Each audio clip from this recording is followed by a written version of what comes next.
Have you ever noticed how, no matter how much you achieve, there's still that little voice whispering, "You're not good enough?" What if I told you that voice isn't a flaw in your personality? It's actually a hidden habit your brain has trained itself to repeat every single day. Without you even realizing it? Most people think confidence is about being bold or fearless. But what if the real reason your confidence keeps disappearing has nothing to do with your abilities, and everything to do with the way your mind talks to itself when no one's watching? Here's the strange part. This habit doesn't feel harmful. In fact, it often disguises itself as something productive, something that makes you seem responsible, careful, even humble. But underneath it, it's quietly draining your emotional energy and rewiring your brain to doubt itself. So what exactly is this hidden habit that's killing your confidence? It's chronic self-comparison. That constant measuring of your life, your success, your looks, your intelligence against someone else's highlight reel. Every time you scroll through social media, every time you see someone doing better, your mind subtly says you're behind. And that message, repeated over and over, carves deep pathways in your brain. The human mind learns through repetition, so the more you feed it comparisons, the more it learns to feel inferior by default. Think about it.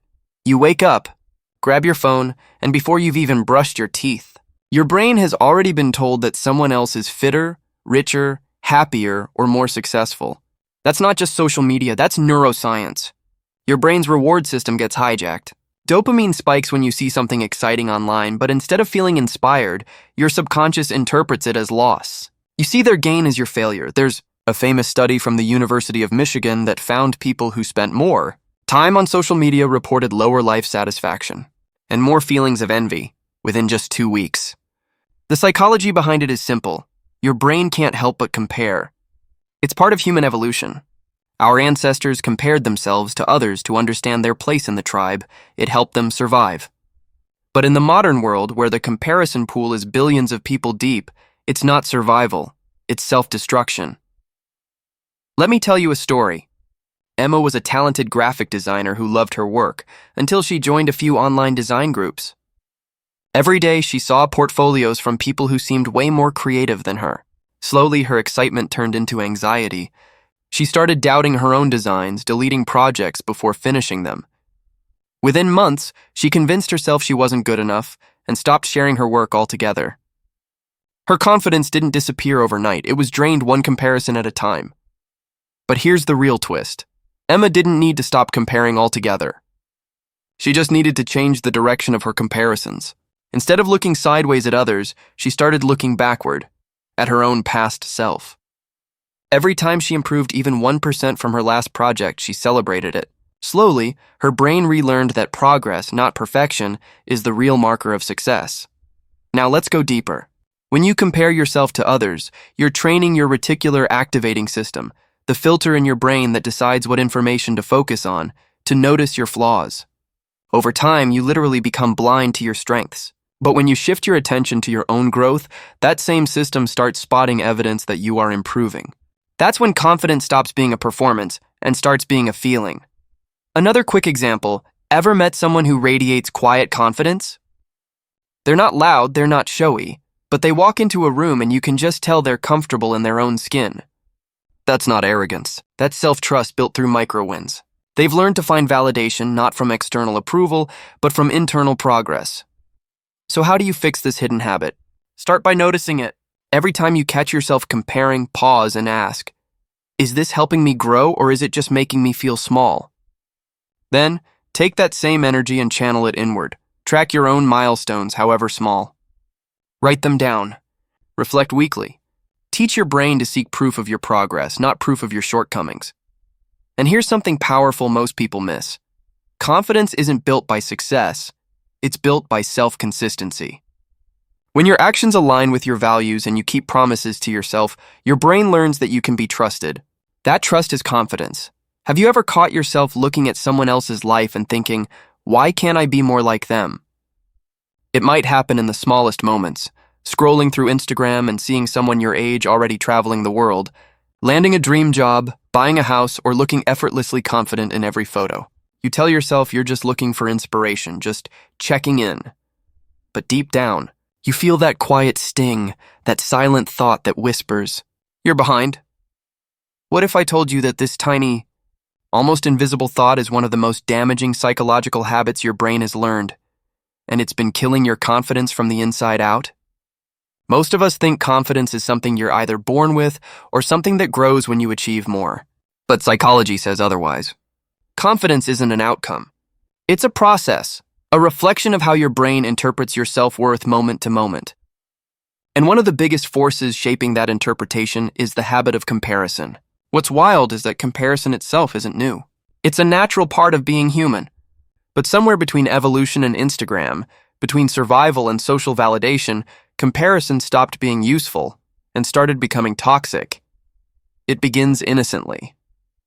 You might look at a coworker and think, they're so good at presenting, or see a friend who's fitter and think, I wish I had that kind of discipline.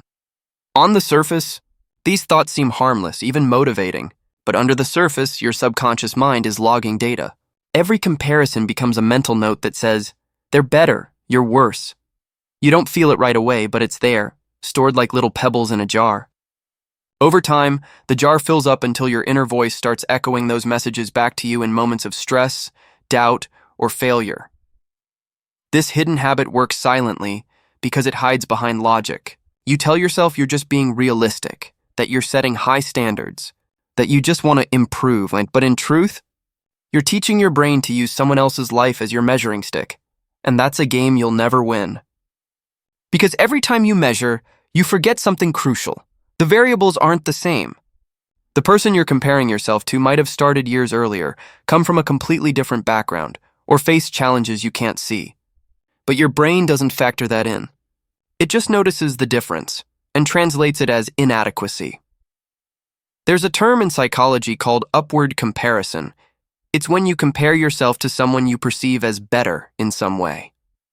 The human mind is wired to do this automatically. Our ancestors used comparison to figure out who had higher status, who was a better hunter, who could be trusted. It was an evolutionary tool that kept us safe within social hierarchies.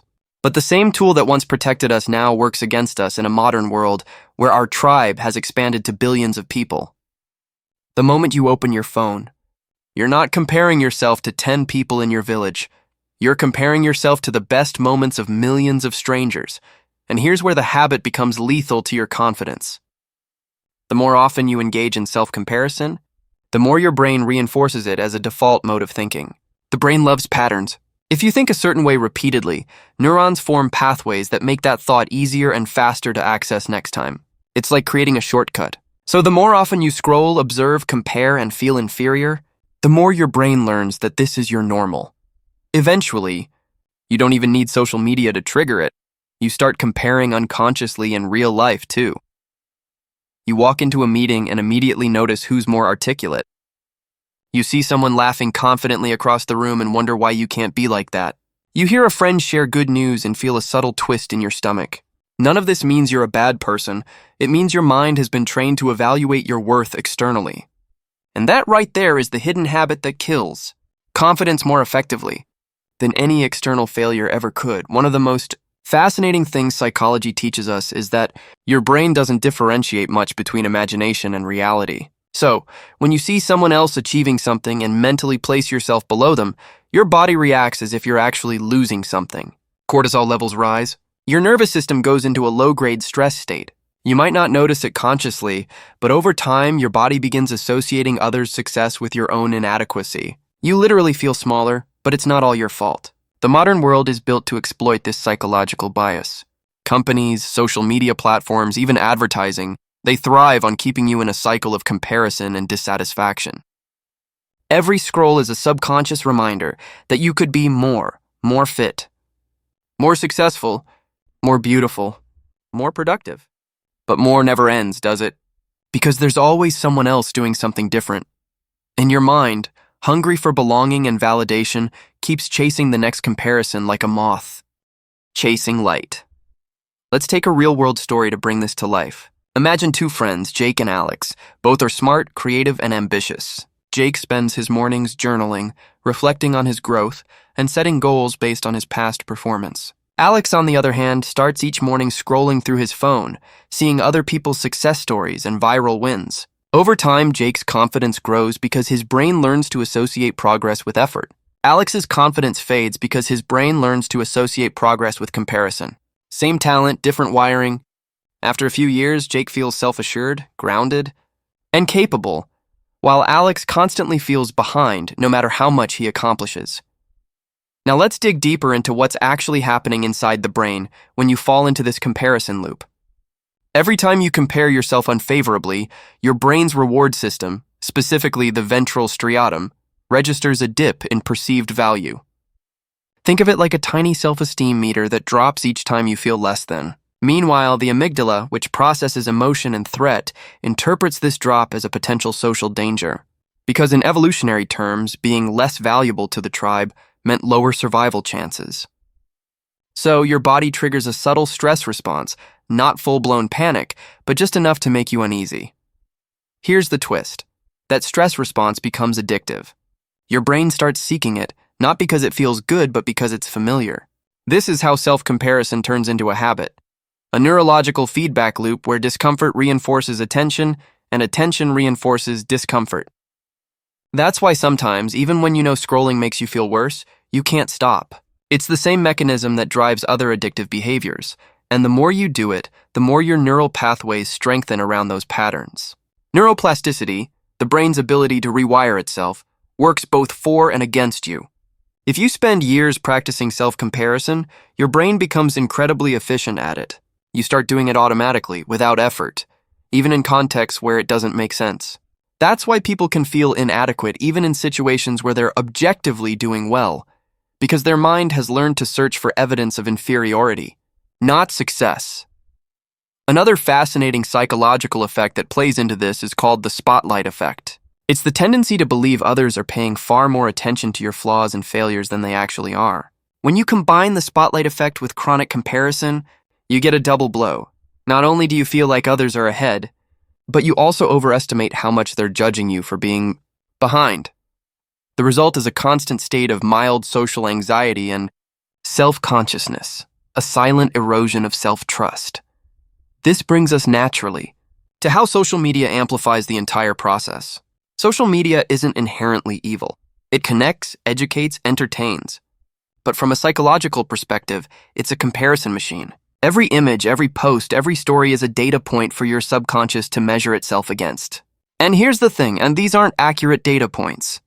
You're comparing your full, unfiltered life, every insecurity, every boring Tuesday, every failure, to someone else's highlight reel.